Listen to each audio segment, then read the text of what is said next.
Hello and welcome to Upfront. I am Kang Tae. Thanks for joining us. Today we're going upfront on Korea's implementation of an emissions trading system, a first national scheme here in Asia that kicked off earlier this year. And for today's upfront discussion, we're joined by a great panel of guests right here in the studio. Let me first start off with Mr. Kim Sang-woo, Regional Head of Climate Change in KPMG Asia, who also advised to the Environment Ministry for this scheme. Thank you so much for joining us today. Thank you.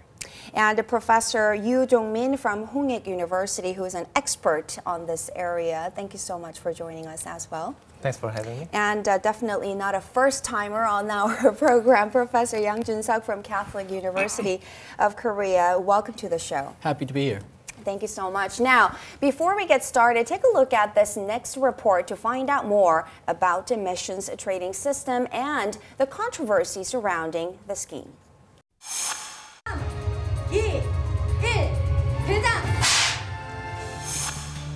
The emissions trading market has finally opened in Korea 3 years after related legislation passed into law. 온실가스 다배출형 경제 사회 구조를 갖고 있는 우리나라에서 거래제 시행은 온실가스 저감 기술의 도입 개발을 촉발시켜 박근혜 대통령께서 말씀하신 기후변화의 위기를 기회로 만드는 International developments were behind the implementation of the emissions trading system. Countries around the world have adopted the UN Framework Convention on Climate Change to tackle the issue with market solutions. Then, the Kyoto Protocol detailing specific actions on climate was officially adopted. It defined the duties of countries to implement emissions quotas, emissions trading, as well as the clean development mechanism. The emissions trading system imposes a limit on the greenhouse gases a company can emit each year and allows them to buy or sell the remaining allowances or permits. Korea hasn't been included in the target countries selected by the Kyoto Protocol, but is voluntarily participating in the system. It has become the first country in Asia to implement the emissions trading scheme at a national level. However, it has met with tremendous backlash from companies complaining about unrealistic emissions quotas. Companies that fail to reduce greenhouse gas emissions will have to purchase more credits or pay fines. Considering the Korean economy's dependence on manufacturing industries, the damage is expected to be substantial. Concerns have been raised over the hasty implementation of the system, which hasn't been introduced in the United States and China, the largest producers of greenhouse gas emissions. Critics say that it may cause severe damage to the competitiveness of domestic manufacturing industries. We discuss the current controversy as well as the future of the newly introduced emissions trading scheme. So like I said earlier, Korea has become the first country in Asia to implement this emissions trading system at the national level. Quite a preemptive move, but a sense of urgency is there. Why this initiative at this point? Quite an early mover here. Well, I think, as you said, in 2009, Korea declared to the global society to reduce carbon emission 30% by 2020 to take a global initiative. Then why did we do that? I think there are a couple of perspectives that we can take a look at that. From national perspective, the Korea, by just doing this early movement, Korea could take a lead of global green agenda in the global society. Right. What's the benefit out of that? The benefit that we could take was to be able to host Green Climate Fund, which is $100 billion annually, $100 billion fund for this climate change for developing countries to mitigate and adapt to the climate change. So this is a huge fund, and we could actually bring that fund into our backyard to be operated. Okay. So that's one of the benefits that from our early movement. And second perspective is from industrial perspective. By doing this early movement, I think the government can give earlier long-term signal for industry to prepare and develop competitive technology for coming low-carbon society.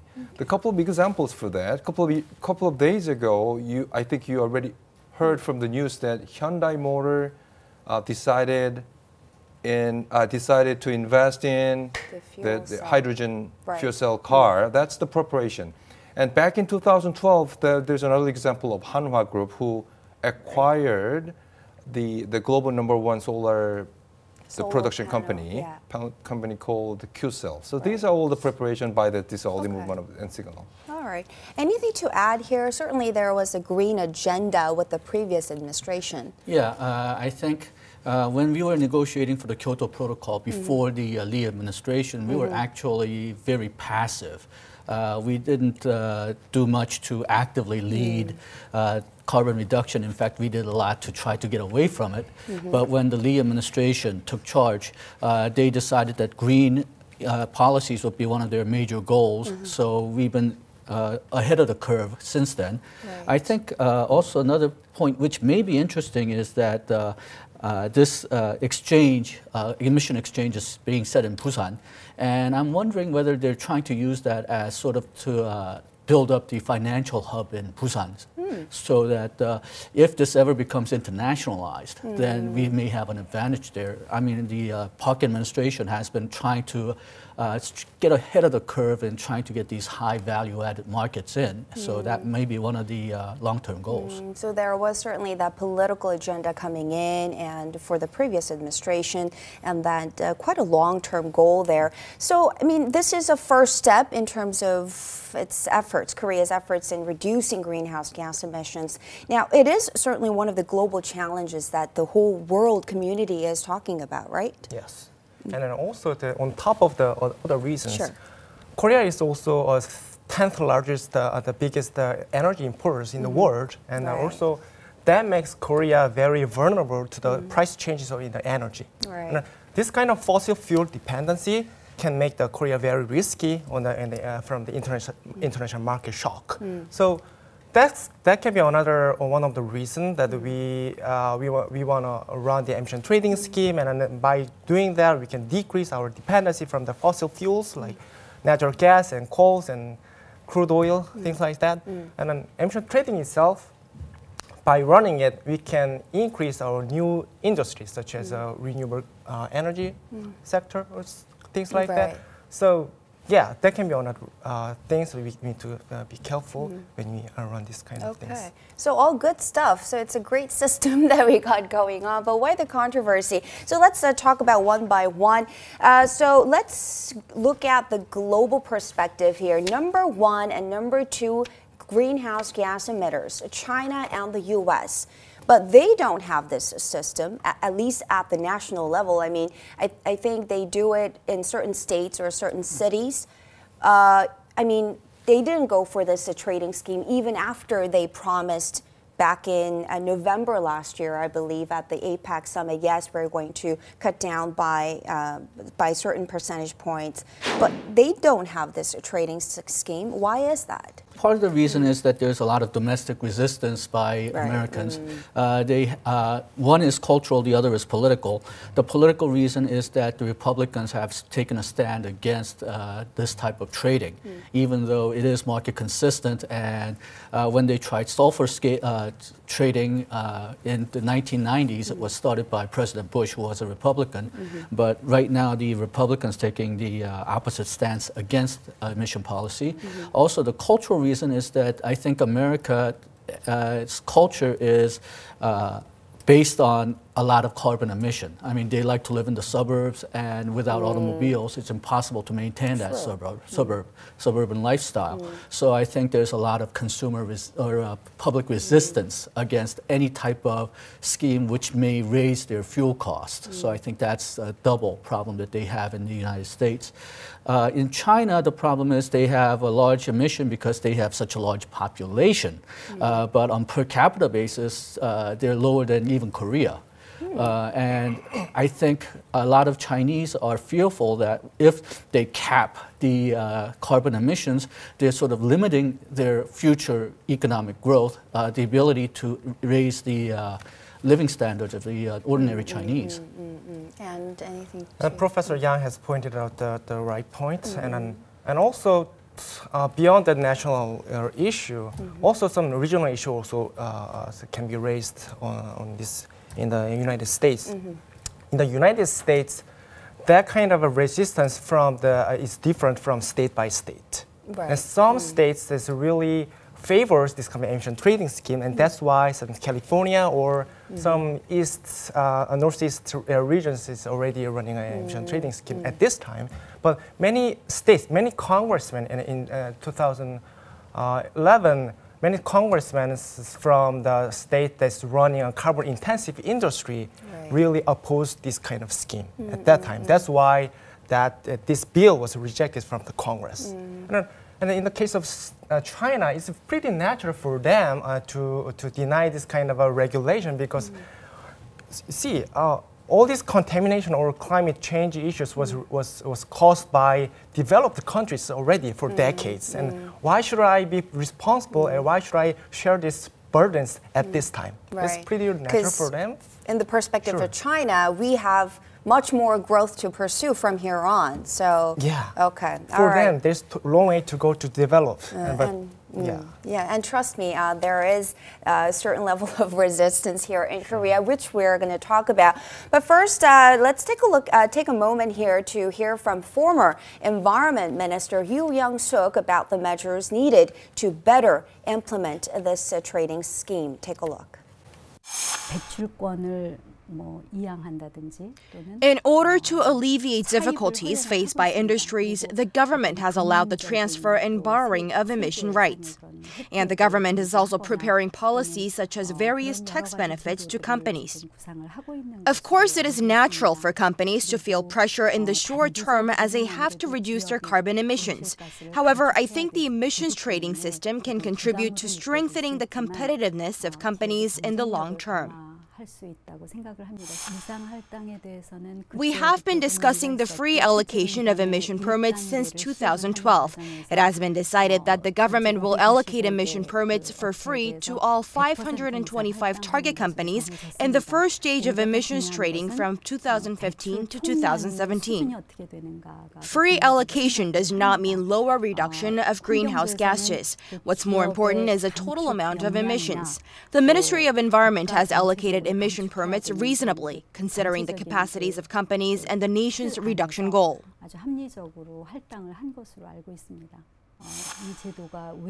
We should first raise awareness among the younger generation about the necessity of the emissions trading system. And I hope that domestic industries will actively participate in the system, looking further into the future. And I hope that domestic industries will actively participate in the system, looking further into the future. I hope they will come to view the emissions trading system as a good opportunity to evolve and enhance their global competitiveness. So it's been almost a month or so since this emissions trading system was introduced here in Korea. And take a look at this article here that we picked up highlighting the complaints raised by domestic firms, especially in autos, steels, petrochemical, as you can imagine, all these fossil fuel reliant industries. So things are tough already, and this scheme is not going to help our business. Please reconsider this or give us more quota. Is this enough to hurt their business, do you think, Mr. Kim? Well, it depends on which horizon you are looking at. Well, I think that based on my experience advising all sectors of companies, they are asking for, or they are concerning four things. First one, need more allowances, and secondly, why now, and why we first, and the effectiveness of this system. Is it going to work, so to speak? I think I think that's not valid concerns, but they are understandable from their perspective. So from short-termly, I think this system would hurt their cost for some sectors like power, chemical, cement, and the steel sector. Not all sectors, some sectors. But for longer perspective, I think since we're all going to have some carbon pricing all over the world in 20 years, I think it's kind of important for them to be prepared with the technology which can be competitive in coming low carbon society by this signal. So long-termly, they're going to be competitive, but short-termly for some sectors, it's going to hurt. So it's a costly investment for the long-term viability once other countries actually jump into this. Do you agree with him? Well, I agree. I agree with a lot of what he just said. But I think, well, the end goal of this is to reduce carbon emissions. And in order to do so, they're going to have to make new investments. So it means it's going to hurt. Now, what the market system does, what the cap and trade system does, is try to make that as painless as possible by leaving it to the market to do it at the most efficient way possible. So there will be some pain by some industries, but because we're trying to reduce carbon emissions overall, we cannot do it without hurting. So I think this system minimizes the hurt that we'll experience in the long run. What do we think about the timing, though? We think it as a preemptive action. Preemptive action to be a first mover's advantage in a new world, in a new industry, like renewable system. And by being a first mover in that market, we can take the big share of the market, and that means then first mover is not the people who get a negative impact on that, but we have a positive impact from that. But also, we have to remember that first movers do have certain advantages. I talked about the possible internationalization of the emission market before, and if we have an established exchange in Korea, that make it easier for the Chinese and Japanese and other Asian countries to try to concentrate on Korean exchange. And also, it gives us some more rights, let's say, to go and talk in international conferences, international negotiations, and tell them, we did this, so you guys should do this. It does give us certain advantages in negotiations. Okay, so there seems to be a sort of a consensus here that there are merits of getting in there first, but my next question is this market working? Because the news flow seems to show that it's not really working. Trading volume is quite low. On the fourth day, it hit zero, and it actually managed to stay zero for over a week or so. We're talking about a market that's supposed to trade like stocks every day, active investors, buyers, sellers, but we don't have that going on. What did we do wrong here? Well, I think this is kind of natural happening that we all experts were expecting. Okay. Because if you take a look at industrial structure, the 50 top greenhouse gas emitters amount to 85% of total industrial emission, meaning that there are only few heavy emitters who can play in this system. So my suggestion would be now that only global greenhouse gas emitters can trade. So I think that the government should think about to invite the financial investors to play in this ground to raise the liquidity of the emission rights. Yeah, the secondary market right now secondary players doesn't seem to exist. No speculators, and frankly, if you look at the stock market, most of the selling and buying are by resellers, not the people who actually use it at the end or people who actually issue the stock. That's true. And additionally, I think there's a couple of more circumstances here. One is that currently we're in a recession, so the carbon output is not going to be as high as if we were in a expansionary stage of the business cycle. And also, I believe that the carbon rights are given out by the size of carbon emissions in the first place. So the largest emitters got the largest share. So that coupled with uncertainty about whether they can get additional rights or not, whether they can get government to lower the prices or not, I think the uncertainties just naturally makes people more reluctant to trade. So lack of secondary market, the uncertainty, and the fact that the largest emitters got the largest shares, I think are all playing into this. And do note that some of the companies have objections to the quotas that they were given, so they're actually waiting for a review. They're waiting for the government's or the authorities' review on this. But this may be, I don't know, this may sound stupid, but maybe there is no trading because they're happy with the quota. I have a different opinion on Okay. that. Actually, trading itself doesn't matter in emission trading system from the principle of emission cap and trade system.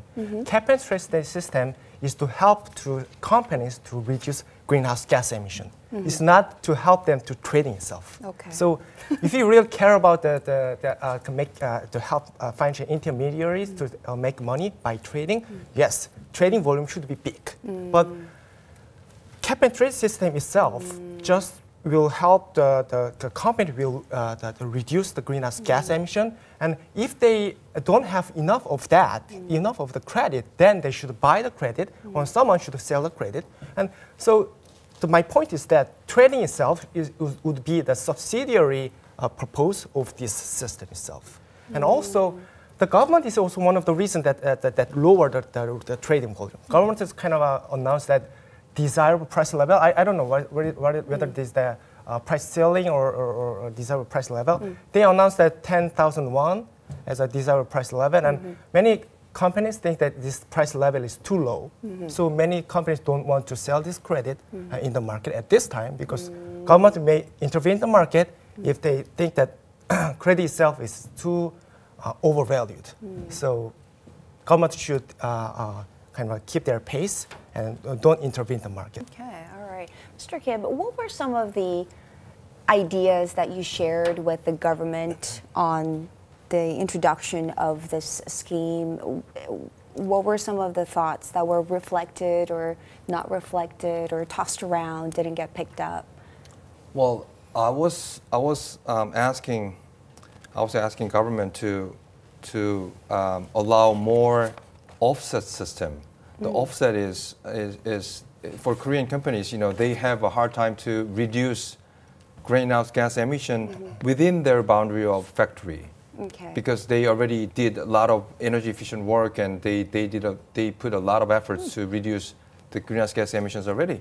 So there is an offset system called the offset system, which is the mechanism to secure the emission right by investing in small and medium enterprises to reduce their greenhouse gas emissions and to secure investors' greenhouse gas emission rights for their compliances. Okay. So it's kind of cost-efficient way to secure emission rights. Okay, all right. That's my suggestion to the government. All right, so I mean, just, seeking some new ideas out there. All right, so at this point, there is a leading voice in the global dialogue on emissions trading system that we want to hear. We're now connected to Jeff Schwartz, Director of International Policy at International Emissions Trading Association. Thank you so much for joining us today. First, tell us more about this, your organization, IETA. What are some of the projects that you pursue at this organization?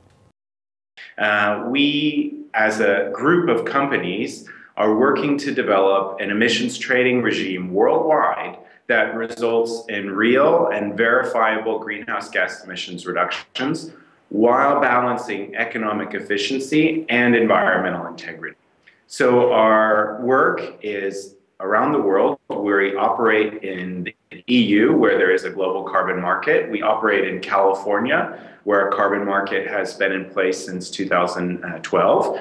We operate in China, which now has over 7 different carbon markets. It is moving towards a nationwide system. And we're beginning to operate more in Korea, now that Korea has launched an emissions trading system as well.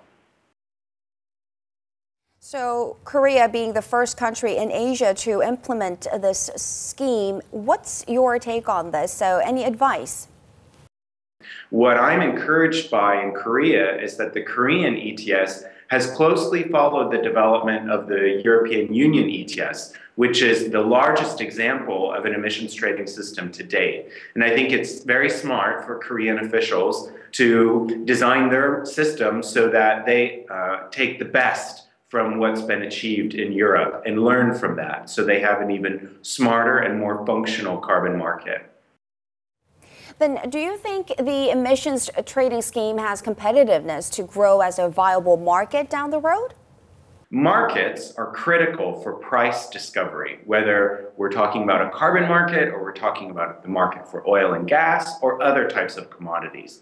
And in the case of an emissions trading system, with a market-based pricing system, you can determine how efficiently and effectively emission reduction targets will be achieved. It's also important to understand that an emissions trading system is designed to deliver an environmental outcome, and that the cap must be met. With a tax, you can always keep on producing emissions, and those can constantly rise. And so for industries, they need to know what are the limits to which they can continue to emit, and what are the limits in which they have to reduce. And with a carbon market or an emissions trading system, it means the same thing. They know that there is going to be a cap and that it will be met. And that creates true price discovery. All right, Mr. Schwartz, thank you so much for your time today.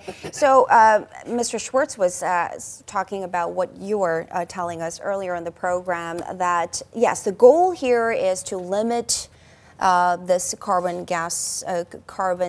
emission, and it's not really about the market that I was concerned really more about, but the quota, the emissions quota, the companies are not really happy with. Obviously, they're asking for a bigger allocation for themselves, obviously saying that it's not enough.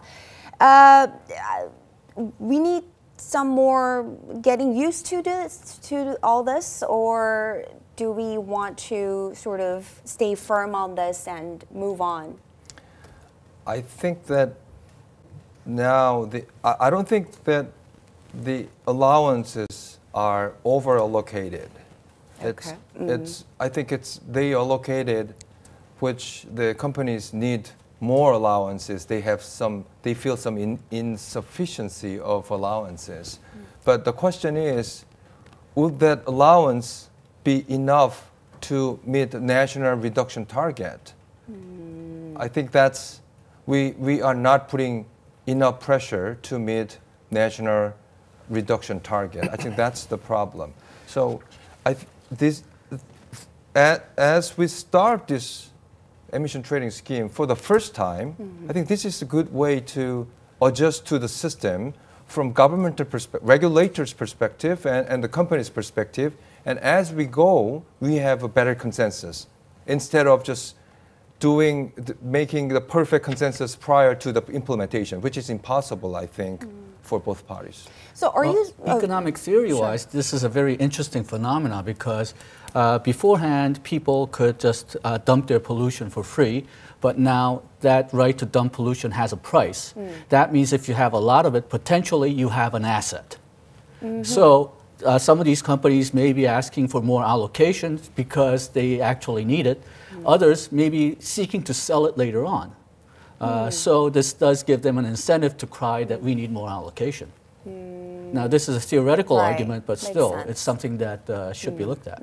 I want to just ask you one more question on your thoughts, though. So are you saying these quotas are calculated, not really calculating the national target and all that beforehand?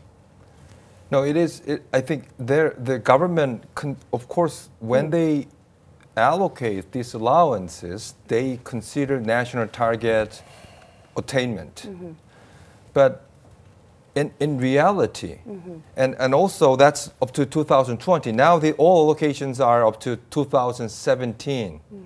So it's kind of initial stage. The first phase of this system. So they instead of just putting big pressure and making huge friction from industry, they just start smooth way to just invite all stakeholders. And sort of give them the grace period, yes. right? Okay, all right. And unlike what Jeff Schwartz was saying, they're saying we're different. Our economic model is different from the EU. We're heavy on manufacturing and whatnot, so it's not going to be viable or sustainable or wise or not going to be well received, at least here in Korea. What are your thoughts on this? Okay, well, problem is, do we really want to go on in the manufacturing sector? There's a lot of opinion that manufacturing sector is special. But also the manufacturing sector has usually a lot of competition. And it has fairly low, at least it has fairly low potential to go on to a very high value-added growth. And that's why we keep on trying to move our economic structure towards services where potentially we have more high value-added services that we can take advantage of. So this could be a way to try to get the economy to move toward that stage. Then what about a good case, an example case of a carbon market for Korea to sort of model after? Well, many people loves to suggest the case of European Union or United States, like big countries. But I'd like to suggest the case of Switzerland or New Zealand. Switzerland, New Zealand, they are running a national scheme, but they are very small countries like us. And so because of that, they are participating. A number of the participating firms in the emission trading scheme in their countries are very small, like us. And so their trading volume is very small. Also, we cannot actually see the price level of their countries because they don't have official exchange. And also because of that, we cannot see the price in us. What does that mean? So the trading itself is run by the secondary market, so OTC market. So or the counter market is the main market for them, so they don't have to worry about the trading volume itself at all. Okay, all right.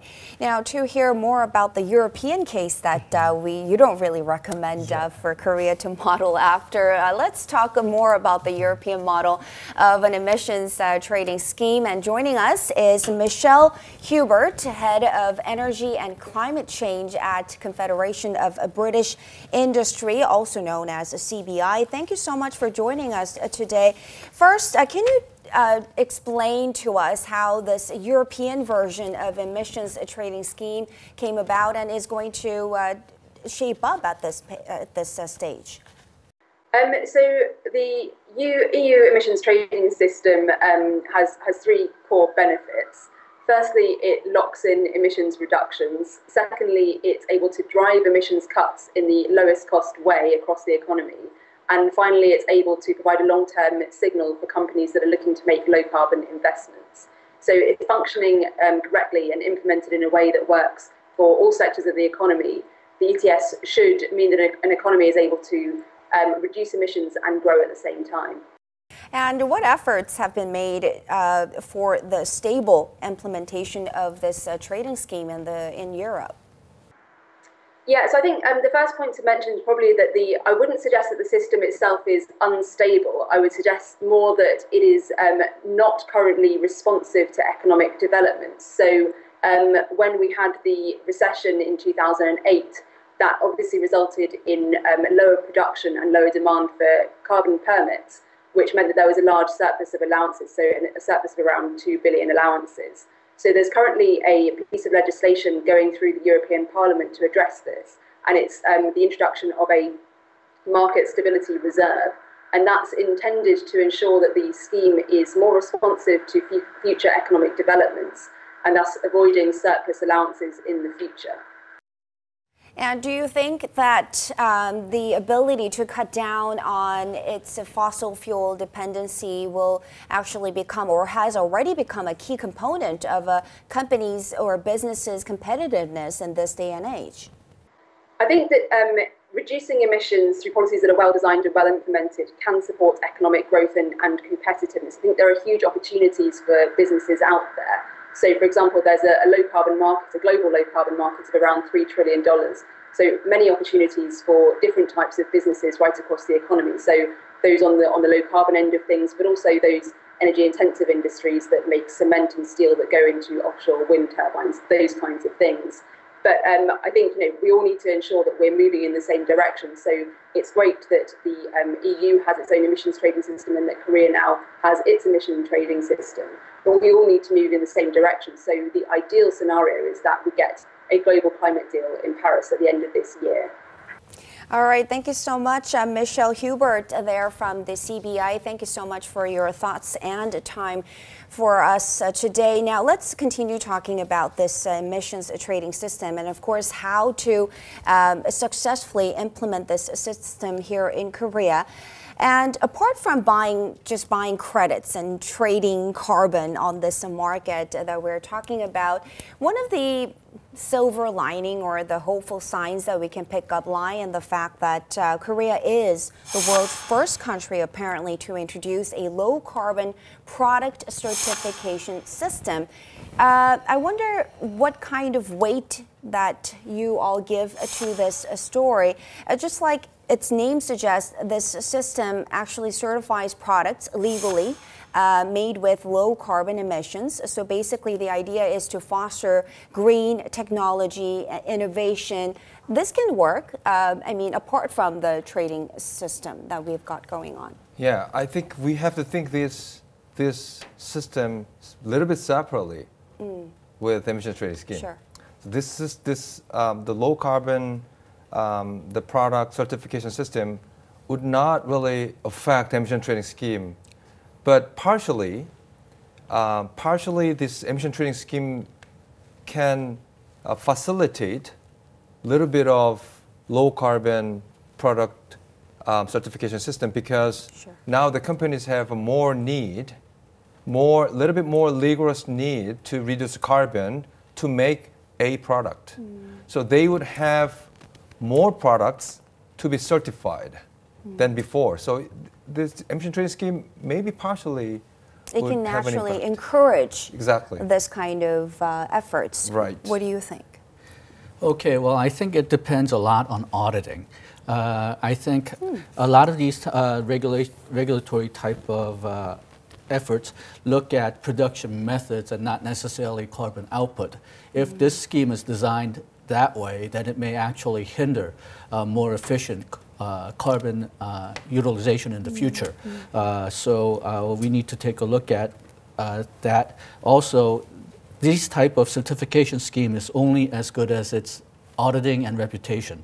And it might be better to have not the government, but rather a trustworthy third party who does accurate auditing doing this. I know that there's some foreign organizations in the United States or EU which has very good credibility and does a lot of auditing to make sure that whatever seals that they give out to companies are carbon neutral or low carbon. All right. So, I mean, obviously, the goal here is to cut down on greenhouse gas emissions, not to have that explosion of the low carbon products. Now, some are actually pointing out that for this scheme and efforts to cut down on greenhouse gas emissions is, lack that PR to the public.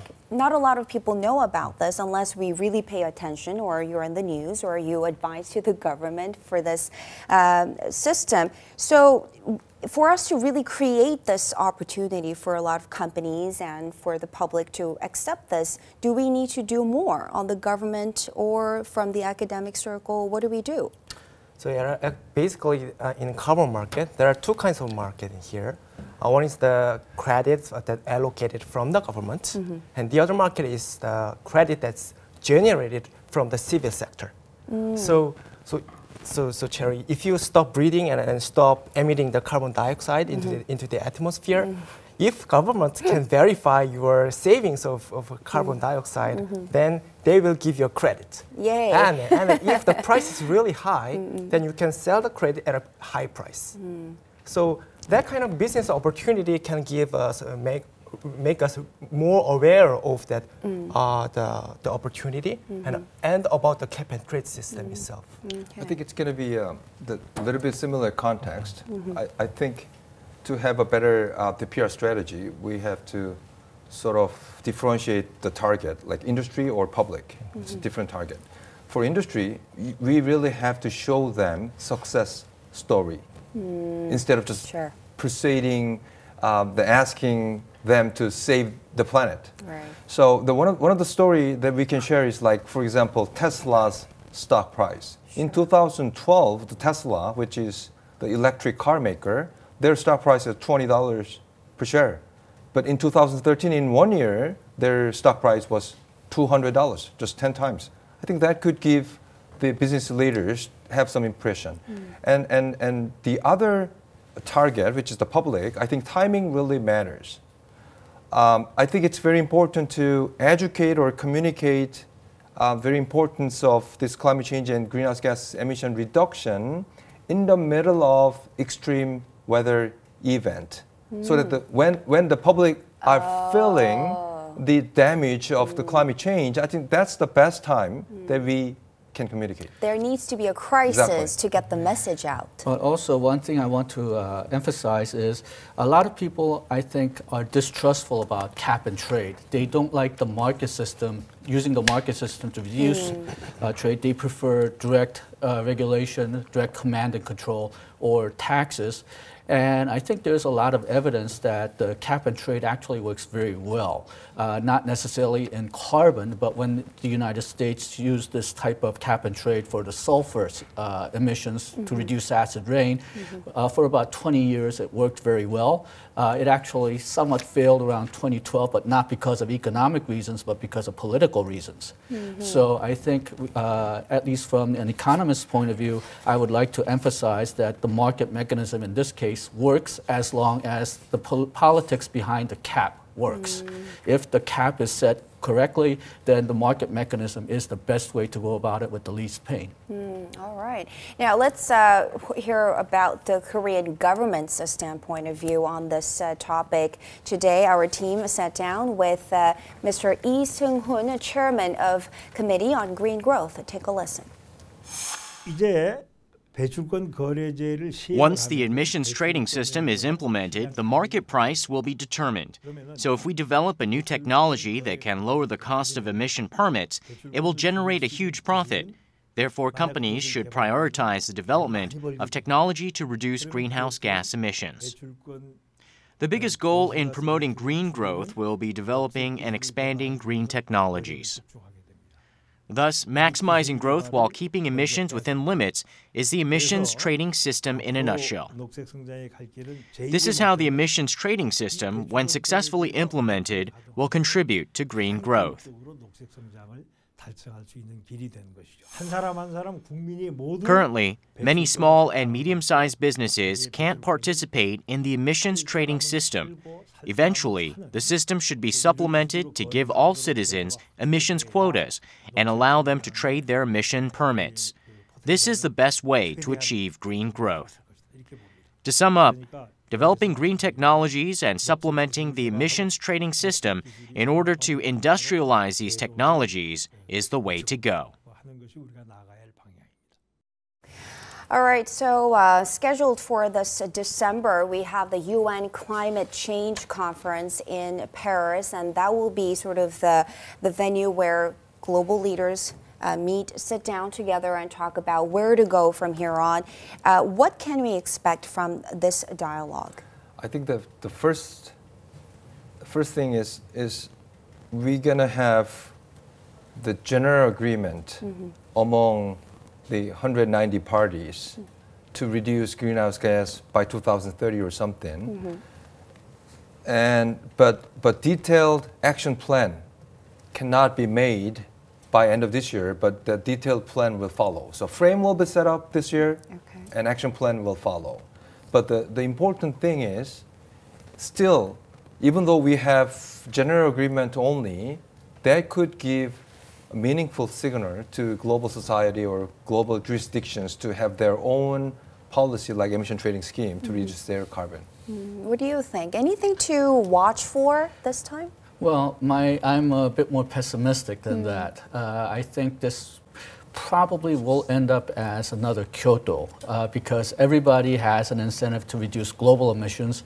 They don't necessarily have the incentive to reduce their own emissions. So this creates a classic free rider problem.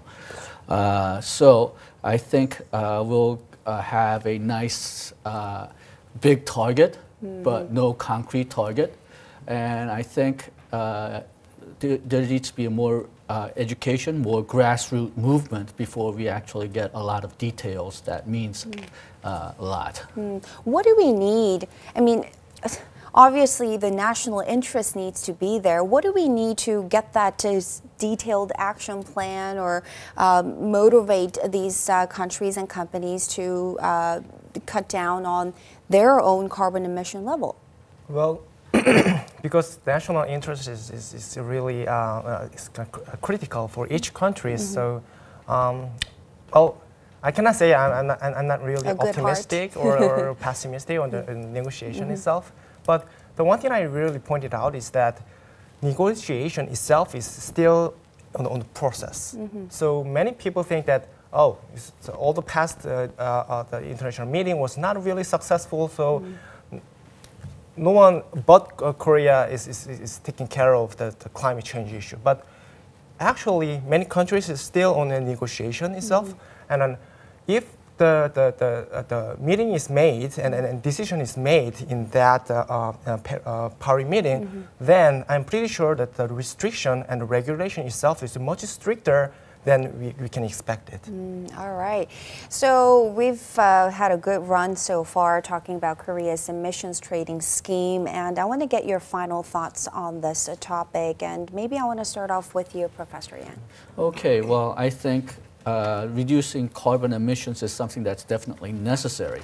And in order to fulfill that goal, having Korea move on to an emission reducing cap and trade scheme, I think, is a good one. Problem is, this is a global problem, and Korea can't handle it by itself. So I am somewhat worried that other countries will free ride on Korea. But you have to start somewhere. Okay, and starting here in Korea. And Professor Yu? And one thing I want to really point it out is that the consistency of the government policy. Professor Yang also pointed out the case of Europe, the United Nations sulfur dioxide market. And also, if the emission trading scheme really heavily depends on the regulation of the government, the market itself is originated from the regulation itself. So if the government change or lose its consistency in the market, like change the level of penalty or change the rule of banking or borrowing or things like that, then the market will be collapsed and price will be distorted. So then that will distort the incentives of emission reduction of the companies, and that's the disaster, I think. All right. I mean, that will certainly break the possibility of even having the slightest consensus among industries to go for this idea. And Mr. Kim? Well, I think the ETS just started based on insufficient consensus. So now we have to build the consensus as we go. The government should communicate with companies more often. The government can take a look at the case of Germany. They attained the target of 2012 by investing in renewable energy and energy efficiency. The money came out of emission trading scheme. So they collect the money from the emission trading scheme and invest that into the company again to blossoming renewable energy and energy efficiency to attain the target. Virtuous cycle. Right, virtuous cycle. And from the company's perspective, I think they have to take a look at opportunistic pillar. I used to work for POSCO. I was in charge of new business development. And at that time, it's more 10 years ago. At that time, we developed the business of fuel cell. it was a very basic model. We did not have technology at that time. But now, the fuel cell business is one of the main pillars of the POSCO. Right. That's going to be an opportunity for the companies. So investing in the future, I guess, right?